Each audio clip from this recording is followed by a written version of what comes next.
Welcome to SK nurses classes. Myself Saurabh Kumar, BSc nursing internship student. आज हम लोग देखने वाले हैं मायोकार्डियल इन्फार्क्शन क्या होता है। तो मायोकार्डियल इन्फार्क्शन में क्या होता है, जो भी हमारा हार्ट होता है इसमें जो कोरोनरी आर्टरी सप्लाई करती है हार्ट को ब्लड पूरे, इसमें ब्लॉकेज, थ्रोम्बस ब्लॉकेज हो जाने के कारण आर्टरी में प्रॉपर अमाउंट में ब्लड फ्लो नहीं होता है हार्ट मसल्स को। अब प्रॉपर अमाउंट में हार्ट मसल्स को इस ब्लड फ्लो नहीं हो रहा है इस ब्लॉकेज के कारण, तो इसमें अब ब्लड क्या कैरी करता है, ऑक्सीजन। तो प्रॉपर अमाउंट में ऑक्सीजन नहीं मिल रहा है जिसके कारण ब्लड सेल डेथ करने लगते हैं, हार्ट सेल डेथ करने लगते हैं, जिसके कारण मायोकार्डियल इन्फार्क्शन का कंडीशन स्टार्ट होता है। तो सबसे पहले हम डिफिनेशन की बात करते हैं। तो myocardial infarction is define as a disease condition which is caused by reduce blood flow in coronary artery due to atherosclerosis and occlusion of artery and artery by the embolus or thrombus। तो हम लोग already देख चुके हैं, definition में वही बात कर रहा है कि मायोकार्डियल इन्फार्क्शन क्या होता है। ये डिजीज कंडीशन है जिसमें क्या करता है, कॉज करता है reduce blood flow. Reduce blood flow हो रहा है, किसके कारण ब्लड रिड्यूस हो रहा है कि कोरोनरी आर्टरी में एथेरोस्क्लेरोसिस होगा, नैरोइंग ऑफ आर्टरी हो गया या थ्रोम्बस का फॉर्मेशन होगा, उस कारण ब्लड का सप्लाई कम हो रहा है, इस कारण थ्रोम्बस बनने के कारण, जिसके कारण मायोकार्डियल इन्फार्क्शन का कंडीशन स्टार्ट हो रहा है। दूसरी बात करें, दूसरे लाइन में क्या लिखा है, necrosis of myocardial muscle. Necrosis का डेथ मायोकार्डियल मसल्स का डेथ हम लोग पहले स्टार्ट किए जाए कि ब्लड का सप्लाई नहीं हो रहा है तो वहाँ पर ऑक्सीजन का भी सप्लाई नहीं हो रहा है, ब्लड ऑक्सीजन करी करता है, इसलिए जो हार्ट का मसल्स है वो डेथ करने लगा due to lack of the oxygen. तो necrosis of myocardial muscles due to sudden occlusion of coronary artery. Occlusion है कोरोनरी आर्टरी में, थ्रोम्बस का फॉर्मेशन है, resulting in stopping of the O2 supply. Oxygen का supply stop हो जा रहा है जिसके कारण blood supply more than the 5 minute. अगर मोर देन 5 मिनट से ये कंडीशंस परसिस्टेंट रह रहा है तो उसको मायोकार्डियल इन्फार्क्शन में हम लोग कंसीडर कर सकते हैं। अब बात करते हैं कॉमन साइट। हार्ट का तो बहुत सारा साइट है, इसमें मोस्ट कॉमन साइट क्या होता है, जहाँ पर 80 to 90% आपको मायोकार्डियल इन्फार्क्शन का कंडीशन देखा जा सकता है। तो इसमें मायोकार्डियल इन्फार्क्शन का anterior wall of the left ventricle जो होता है वहाँ पर मोस्ट कॉमन साइट होता है।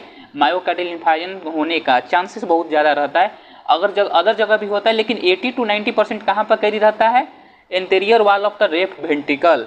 अब इसके कॉजेज की बात करें तो कॉजेज में दो चीज़ें आता है, एक प्रिवेंटेबल और एक अनप्रिवेंटेबल। प्रिवेंटेबल की बात करें हम लोग जिसे हम लोग क्योर कर सकते हैं, इसमें सबसे पहले डायबिटिक मेलाइटस आ गया, ओबेसिटी आ गया, high cholesterol, high blood pressure and excessive stress and smoking.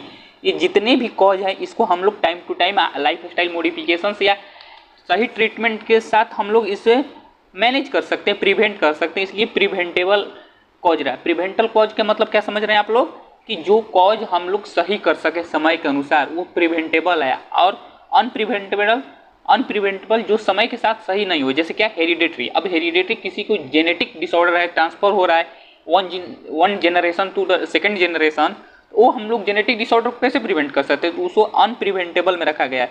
इसमें एज है, एज तो अनप्रिवेंटेबल, एज को रिड्यूस कर सकते हैं क्या, 60 वर्ष ईयर्स कोई पर्सन है उसको 40 ईयर्स थोड़ी ना हम कर सकते हैं, तो एज अनप्रिवेंटेबल में आया।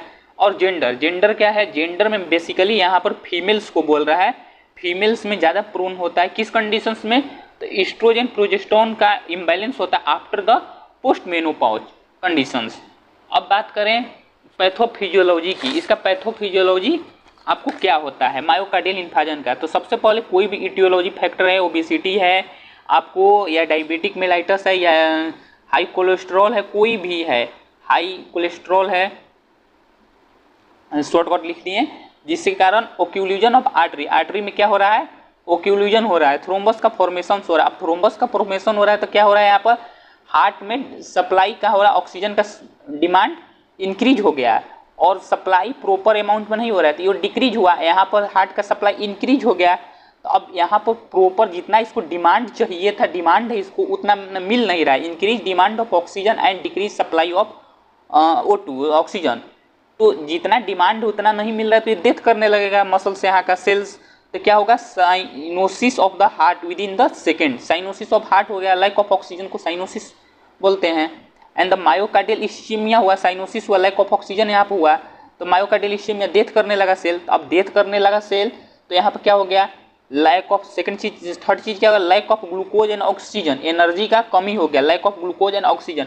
अब ऑक्सीजन का ऑप्शंस में यहाँ का रेस्पिरेशन कैसे होगा, एनारोबिक मेटाबॉलिज्म होगा, सॉरी मेटाबॉलिज्म, एनारोबिक मेटाबॉलिज्म होगा। अगर ऑक्सीजन का प्रेजेंस रहता तो क्या होता, एरोबिक होता मेटाबॉलिज्म। अब एनारोबिक मेटाबॉलिज्म आप मोस्ट क्या सेक्रेट होता है, सबसे chemical, most chemical abundant chemical, तो लैक्टिक एसिड जो होता है मोस्ट एबंडेंट केमिकल सीक्रेट होता है। तो लैक्टिक एसिड अब यहाँ पर सीक्रेट हुआ एनारोबिक मेटाबॉलिज्म में, प्रोडक्शन ऑफ लैक्टिक एसिड, जिसके कारण एंजाइना पेन हुआ। अब यही एंजाइना पेन इस्केमिया होते हुए मोर देन 20 मिनट रह रहा है, तो उसी को हम लोग मायोकार्डियल इस्केमिया कह रहे हैं। तो पैथोफिजियोलॉजी में हम लोग क्या देखें, पहले कोई भी इटियोलॉजी कंडीशंस है,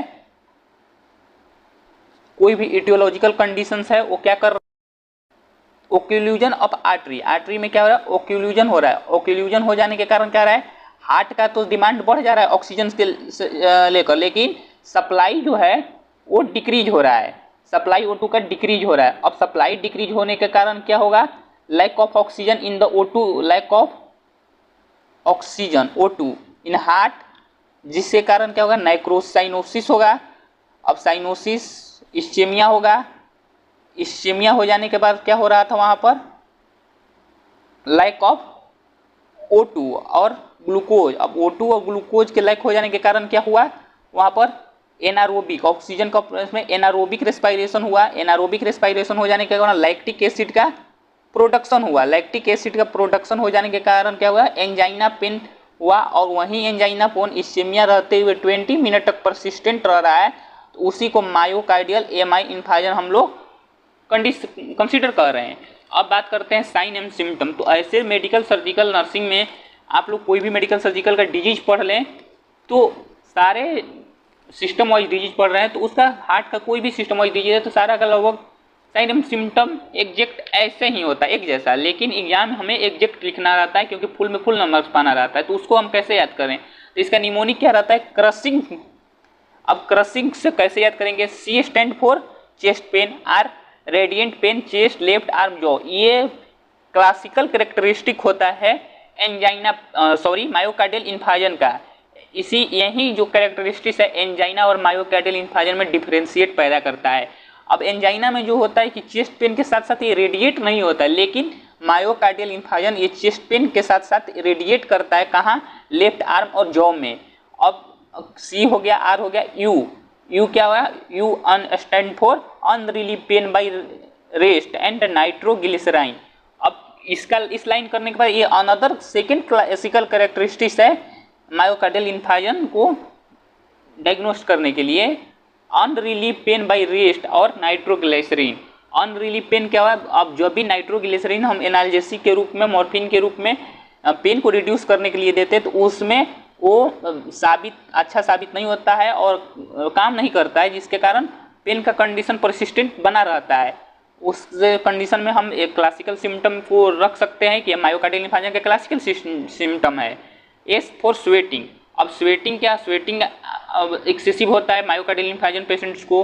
H स्टैंड फॉर हार्ट और टू ब्रीथ, हार्ट ब्रीथ हो जाएगा, सॉरी हार्ट नहीं, हार्ट टू ब्रीथ, ब्रीदिंग लेने में ज़्यादा से ज़्यादा इफर्ट डालना पड़ेगा। अब क्या है, irregular heart rate, BP and indigestion, I4। अब increase in regular heart rate, BP and indigestion, जो भी है डिसरेदिमिया हो जाएगा। यहाँ पर इस टर्म को क्या बोलेंगे, dysrhythmia, irregular heart beat, BP indigestion. N for nausea vomiting and G for anxious, going anxious. अब एनोक्सियस ज़्यादा पेशेंट रहेगा। अदर सिम्टम में क्या देखते हैं कि फीवर हो सकता है, डिस्कम्फर्ट हो सकता है, शॉर्टनेस ऑफ ब्रीथ बात करें, डिजीनेस बात करें, वर्टिगो भी हो सकता है, अल्टर्ड मेंटल स्टेटस। अब ये अल्टर्ड मेंटल स्टेटस यहाँ पर जो सिम्टम दिया वो कैसे होगा, हम तो हार्ट के बारे में पढ़ रहे हैं, मेंटल से कहाँ चले गए ब्रेन में। तो यहाँ पे ये होता है कि जब ये डिसरेदिमिया यहाँ पर हो रहा है, हार्ट रेट इनरेगुलर हो रहा है, तो हार्ट को तो ब्लड मिल नहीं रहा है, तो यहाँ पर हार्ट जो पंप है ब्लड, वो प्रॉपर अमाउंट में, जो हार्ट ब्लड का तो वही तो ब्रेन तक पहुंचता है, तो हार्ट प्रॉपर अमाउंट में ब्लड को पंप नहीं करेगा, तो वो क्या होगा, ब्रेन को ऑक्सीजन प्रॉपर अमाउंट में यहाँ पर नहीं मिल रहा है, तो ब्रेन को ऑक्सीजन प्रॉपर अमाउंट में नहीं मिल रहा है तो कहाँ से फंक्शंस करेगा, तो अल्टर्ड मेंटल स्टेटस इसलिए यहाँ पर कंसीडर किया गया है। अब बात करें डायग्नोस्टिक इवैल्यूएशन की, तो हिस्ट्री कलेक्शन करेंगे।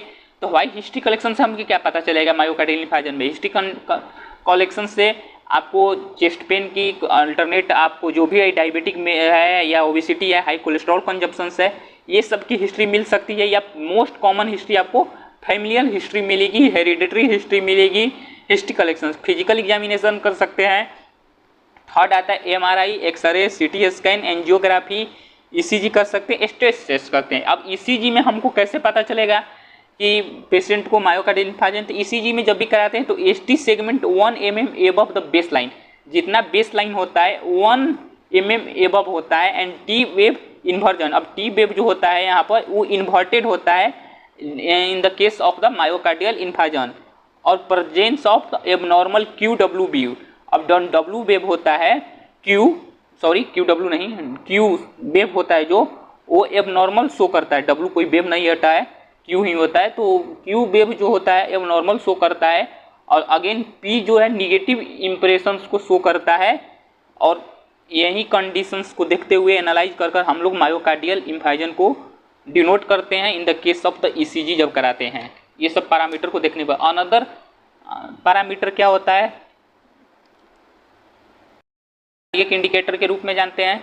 तो सीरम क्रेएटिनिन फॉस्फेट, सीरम क्रेएटिनिन फॉस्फेट जो होता है वो अनदर इंडिकेटर होता है। अगर सीरम क्रेएटिनिन फॉस्फेट इंक्रीज हो रहा है तो मायोकार्डियल इन्फार्क्शन डिनोट करेगा। सीरम क्रेएटिनिन फॉस्फेट क्या होता है? CPK MP. सीपीके ई स्केलेटन मसल्स का भी होता है, कार्डियक मसल्स का, ब्रेन अलग अलग नाम से जानते हैं। स्केलेटन में इसका है तो सीके डालते हैं, कार्डियक का सीके डालते हैं, और ब्रेन का सीके डालते हैं।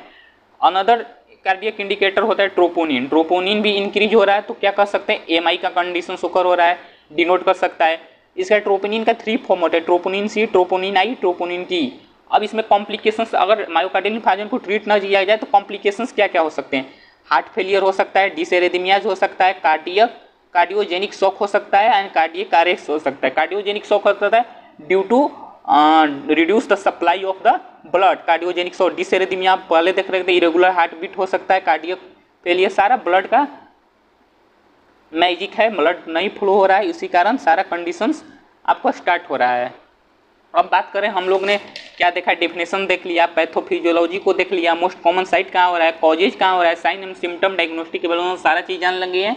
तो अब बात करते हैं इसको मैनेज कैसे किया जाए। तो मैनेज करने के लिए सबसे पहले हम लोग सिम्टोमेटिक ट्रीटमेंट देते हैं। एंटी प्लेटलेट देंगे, एस्पिरिन देंगे, इसको एनाल्जेसिक पेन को रिड्यूस करने के लिए मॉर्फिन देंगे। बीटा ब्लॉकर क्यों देंगे यहाँ पर भाई? तो बीटा ब्लॉकर जो भी डिसएरिथमिया है, हार्ट रेट इंक्रीज हो रहा है, बीपी इंक्रीज हो रहा है, तो उसको रिड्यूस करना है हमको, तो उसको रिड्यूस करने के लिए देंगे। देन जो भी थ्रोम्बस फॉर्मेशन होता है तो उसको डाइल्यूट कर ब्रेक डाउन करना है, डिजोल्व कराना है।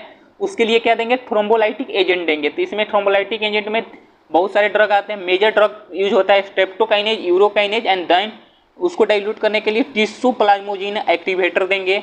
अब ये सारे मेडिकल कंडीशंस अगर इफेक्टिव नहीं हो रहा है, बहुत ज़्यादा प्रॉब्लम हो रहा है, तो सर्जिकल कंडीशन आप आते हैं। तो इसमें सबसे पहले PICA करते हैं, परक्यूटेनियस ट्रांसल्यूमिनेशन कोरोनरी एंजियोप्लास्टी। अब इसमें क्या करते हैं कि एक बैलून इन्फ्लेट करते हैं, जैसे आप डायग्राम में देख रहे हैं, बैलून इन्फ्लेट करते हैं, और उस जो आर्टरी है नैरो हो रही है तो इसको ब्रॉड करते हैं बैलून इन्फ्लेट कर, और उसमें सांचा जैसा होता है एक कारनुमा जाली, उसी को उसको होल्ड कर देते हैं, जिससे हमारा ब्लड फ्लो आसानी से बना रहता है और कंडीशंस को निजात पाते हैं। अब तीसरा करते हैं CABG, coronary artery bypass surgery. इसमें क्या करते हैं? इसमें ठीक क्या करते हैं कि बाईपास समझ रहे हैं आप लोग, जैसे नाम है, यहाँ पर आर्टरी में थ्रोम्बस बन गया है, तो इस आर्टरी को क्या करेंगे? कट करेंगे, और इसको रिप्लेस कर यहाँ से नॉर्मल आर्टरी जो सही कंडीशंस में, उसको कट कर यहाँ पर अटैच कर देते हैं, जिससे हमारा नॉर्मल ब्लड फ्लो बना रहता है। कभी कभी क्या करते हैं कि सिंथेटिक ट्यूब का भी यूज करते हैं यहाँ पर बाईपास में। और ये 2 मेजर सर्जिकल इंटरवेंशन है। सर्जिकल इंटरवेंशन में और कई प्रकार के भी सर्जरी कर सकते हैं, लेकिन 2 मेजर सर्जिकल इंटरवेंशन है। तब तक के लिए धन्यवाद, मिलते हैं नेक्स्ट वीडियो में।